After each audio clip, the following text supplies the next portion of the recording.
Hi, welcome to Cooking the Books. I'm your host, Kelli Marks, and it's a semi-monthly, the goal is a monthly show where we take books that you can find at Cal's and we cook a recipe from it.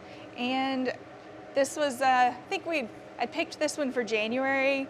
It's February, it's fine. These things happen. It is a vegan Mexican cookbook and I'm really excited. So we're going today to be cooking the roasted cauliflower, and then I'm gonna make a vegan crema, cilantro crema to go on top of it, which is what the chef recommends. It is, as I said, it's Provecho by Edgar Castrillon. And yeah, I'm pretty excited. I've not really cooked as much vegan or plant-based diet, but it's something I've really wanted to get into. So look at that, there's the photo. It is a beautiful cookbook, by the way. It's got lots of gorgeous photos. And there's our recipe. And then back here, we've got our vegan cilantro crema that is gonna go with it. So I'm going to kind of be making pieces of this at the same time, so I'll kind of go back and forth just because that's how I tend to operate in my kitchen. So what we're gonna do first is start by removing all of this extra greenery off the bottom of our cauliflower.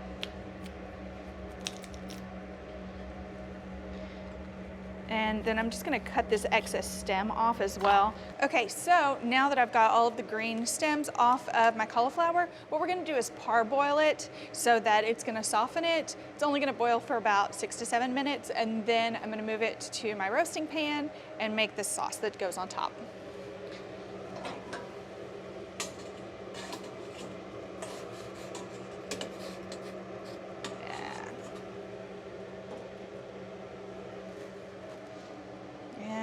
Set myself, nope, that is not what I want, a little timer so that I don't forget it.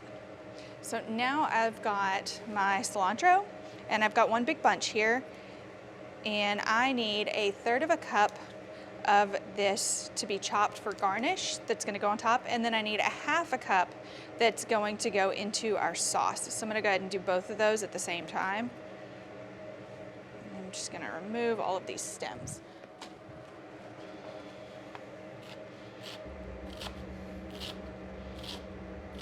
And you can use the tender stems, as he calls them.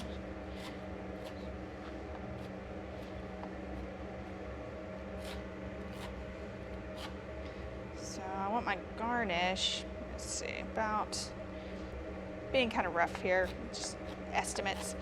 So the 1/3 of a cup that I'm going to use as garnish, I'm just gonna put right into this bowl.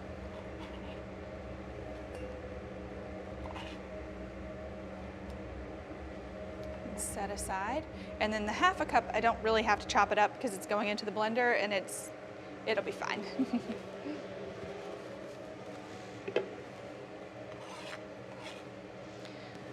And if you are one of those people, and then I'm terribly, like, I feel bad for the people who cannot eat cilantro, that it tastes like soap. I'm like, my heart aches for you because it is delicious and I love it. So I'm pretty excited, and I think that I will love this recipe because I like cilantro. Obviously, if you can't do the cilantro, you're not gonna be able to do the crema.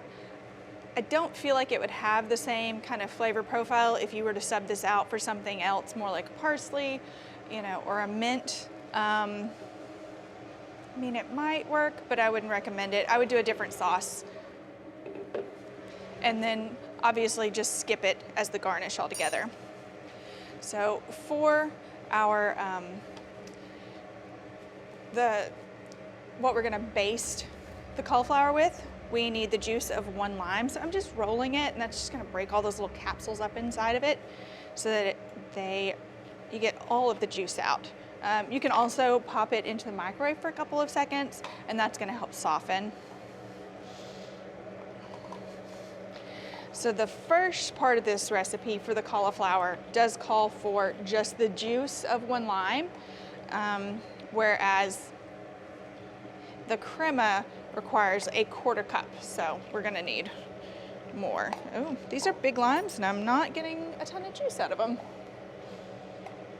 So I may end up being a little shy. Okay. All right, so I'm gonna pour that into my bowl. Set that aside because I'll need it again.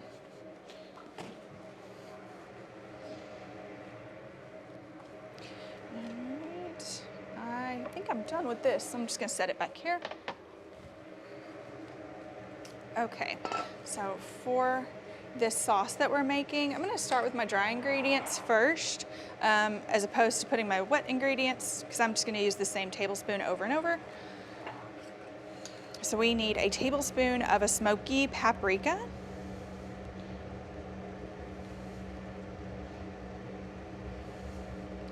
That's good. A tablespoon of cumin.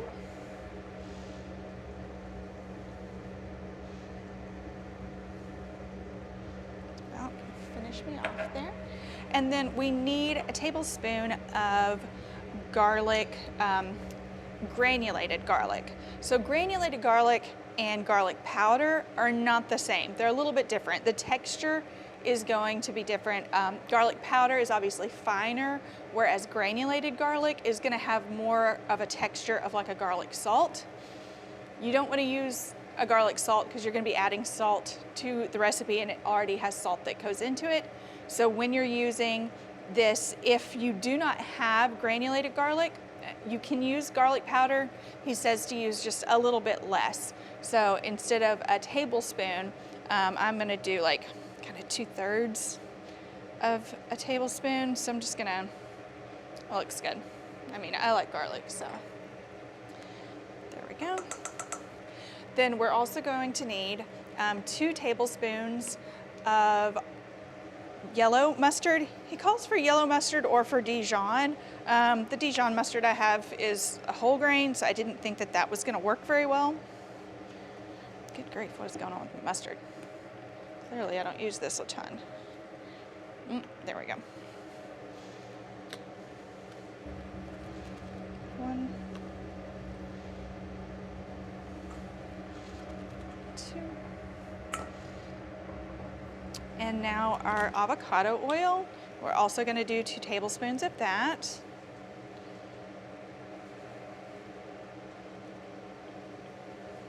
And I have actually never really cooked with avocado oil. I tend to be just an olive oil purist. I use that a lot. It has a really clean smell. You can kind of get a little bit of a note of avocado to it, but I'm sure it probably doesn't taste like much.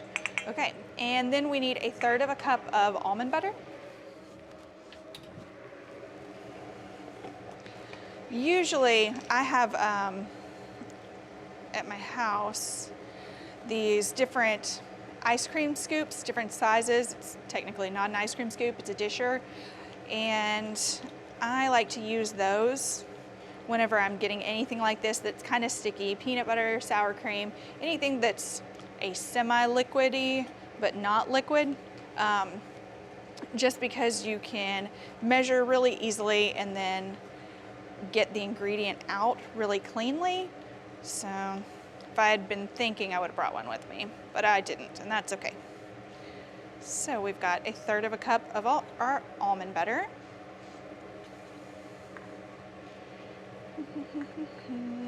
And then we just need a 1/2 teaspoon of sea salt.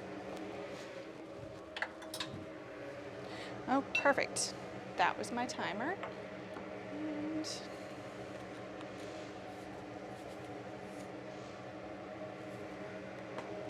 just guessing there. We're good.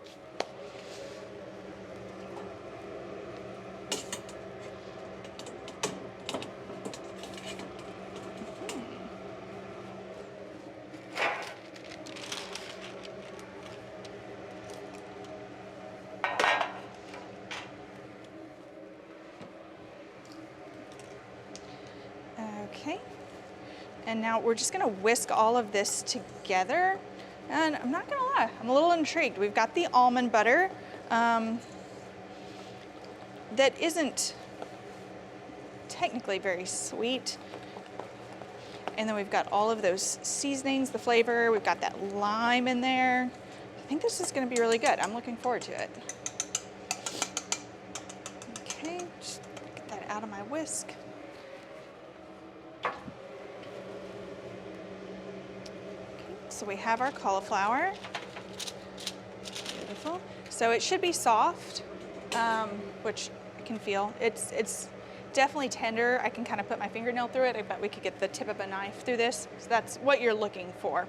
We don't want it cooked all the way through because we don't want it to get mushy, but it's only going to be roasting for 20 minutes, and you want to get some of that cooking started ahead of time, so we've done that boiling. So I'm just going to go through and brush all this on. I want to make sure and get all in the little nooks and crannies here, get all of that lovely flavor.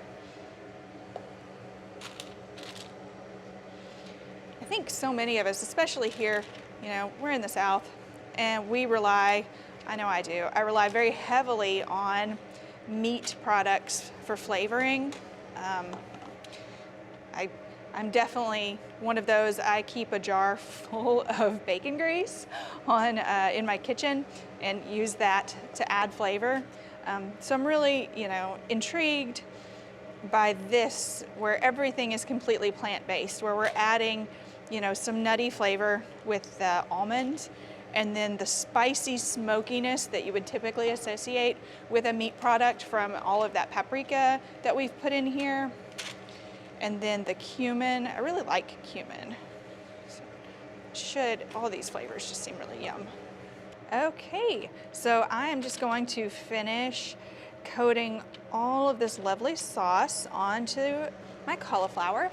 And while I have my pot still boiling, I'm gonna add 3/4 of a cup of raw cashews to that water, and we're gonna boil it for 15 minutes while this is in the oven for 20 minutes, so everything should come together about the same time.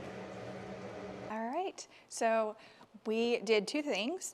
I put the cauliflower in the oven. It's been there for 20 minutes, and then I took that water that I had boiled the cauliflower in, and I just threw my cashews right into that, and they boiled for 15 minutes. Now, if you don't want to do that step, you can actually just soak them overnight in water. Doesn't have to be hot water or anything, just soak them overnight.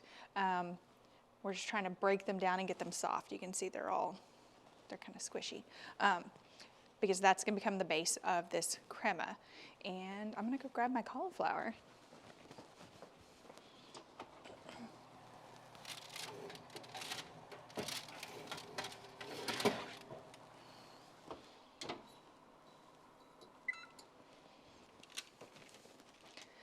Okay, if I can pop it right there. As you can see with that camera. It smells so good. It smells amazing. You really get all of that cumin and then the smokiness from the paprika. So, excuse me. I'm gonna set that right there, kind of let it cool down just a little bit, and we're going to get this sauce pulled together. So I've got my 1/2 cup of chopped cilantro already in there. And now I've got my 3/4 of a cup of those cashews that have been cooked down. It calls for 1/2 cup plus 2 tablespoons of water, so I'm just gonna put that right in. And then we need 1/4 cup of lime juice, and these limes are huge, but they're deceptive. They're not giving me tons of juice.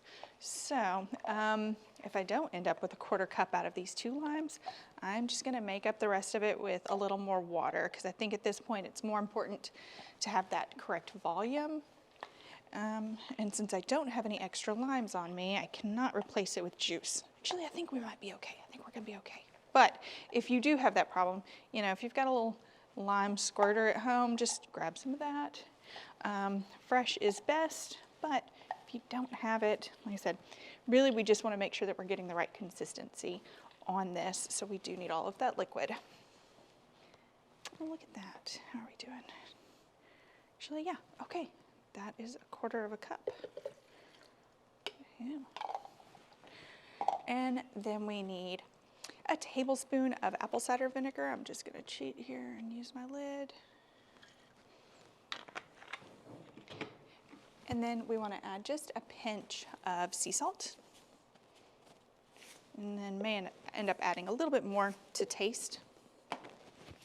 And we need our granulated garlic. Again, since I don't have that, I am gonna be using my garlic powder. I just need a teaspoon. So, since it calls for 2 teaspoons of the granulated, I'm just gonna use a heaping teaspoon of the powder. And that is it. And now it's gonna get loud for a good bit. This needs to blend on high for like 2 to 3 minutes. We're looking to completely emulsify this sauce. So we want it to not have a single lump in it. It's gonna be very, very smooth. So let's see.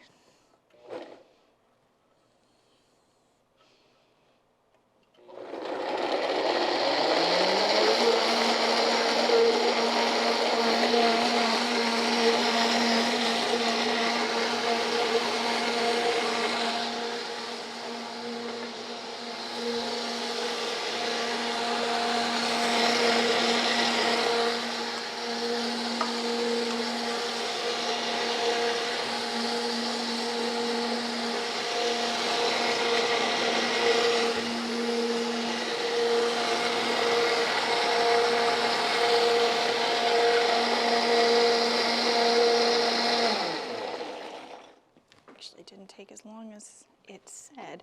He said you actually want to get it until the blender is warm to the touch. Okay, so right now this is not, the texture is very, very smooth, but as far as the consistency, it feels just a tiny bit thick, but the flavor is very nice. So I am going to add just a splash of water to this and blend it some more.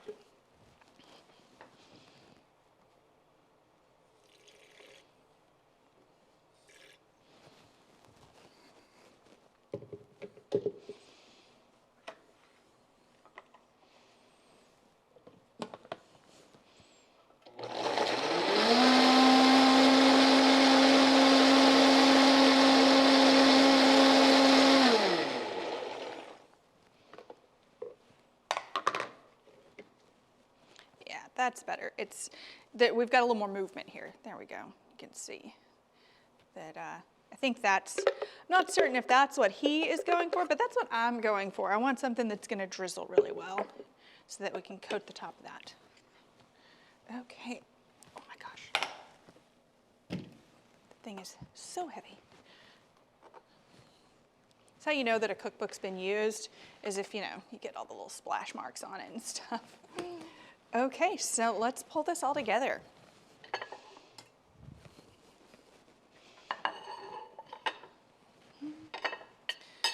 I'm just going to, probably should have done this over there. It's a little better in view. Okay, so you can see inside, it's all really, really soft. The outside has kind of made of this little crunchy crust on it. It does say to hit it with a little bit of black pepper. I like a lot. We're going to add our cilantro. And then I'm just gonna drizzle this with the crema. And then depending on how much you like, you know, a little bowl on the side probably wouldn't be bad. And then some of that leftover lime just for squeezing.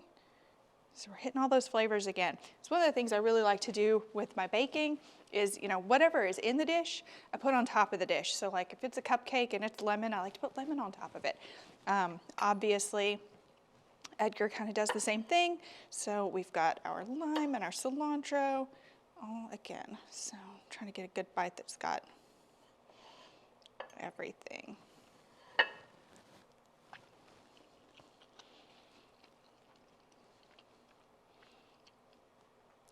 That was really good. He says to add more salt to taste. I have this Falk salt.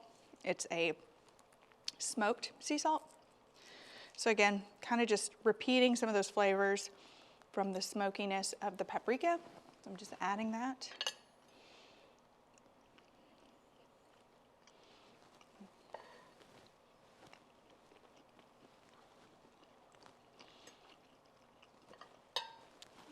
That is a win.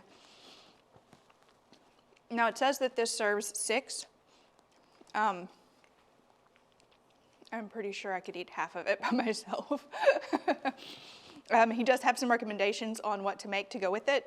He's got some really nice rice dishes that will kind of add to all of this. So I'm excited. I can't wait to try some more recipes from this book. Obviously, I'm a baker, so that's like what I'm really interested in. And it does have not only, appetizers and your savory dishes and your entrees. He does have some really nice drinks in there as well, and also some desserts. I'm very interested in trying to make his vegan condensed milk, because condensed milk is a huge ingredient in some different baking that I have not been able to unlock and turn into vegan, and I think that that's going to be the key. So I'm excited. This is delicious. Go to your local Cows and check out Provecho.